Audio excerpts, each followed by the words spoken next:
Welcome to Bible quiz challenge. Test your Bible knowledge. ఈరోజు మన క్విజ్లో Bible బాగా చదివిన వాళ్ళు మాత్రమే ఈ ప్రశ్నకు సరైన సమాధానం చెప్పగలరు. మీరు ఆ జాబితాలో ఉన్నారా? అయితే ఈ బైబిల్ క్విజ్ ఛాలెంజ్ని స్వీకరించండి. ఇంకా క్విజ్ని స్టార్ట్ చేద్దాం. నేటి ప్రశ్న: దిండుగా రాయిని ఉపయోగించిన వ్యక్తి ఎవరు?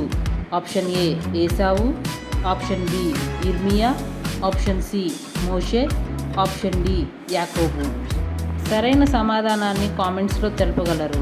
Your time starts now.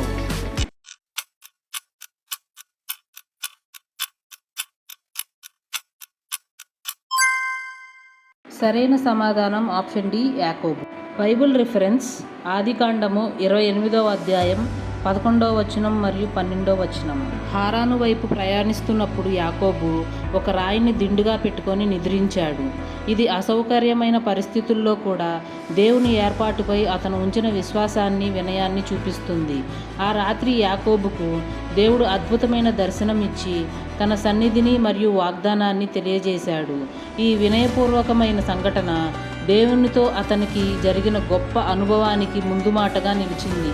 మన జీవితంలో పరిస్థితులు ఎంత కఠినంగా ఉన్నా దేవునిపై విశ్వాసాన్ని కోల్పోవద్దు.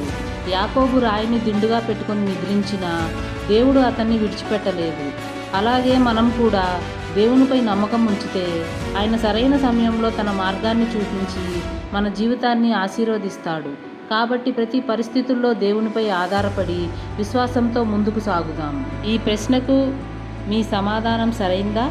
కామెంట్స్లో తప్పకుండా తెలియజేయండి. ఇలాంటి మరిన్ని బైబిల్ క్విజ్ ఛాలెంజెస్ కోసం child of God Rachitha YouTube ఛానల్ని ఇప్పుడే సబ్స్క్రైబ్ చేసుకోండి. మళ్ళీ మరో ఆసక్తికరమైన బైబిల్ క్విజ్లతో కలుద్దాం. దేవుడు మిమ్మల్ని సమృద్ధిగా ఆశీర్వదించునుగాక. ఆమేన్. Thank you. Praise the lord.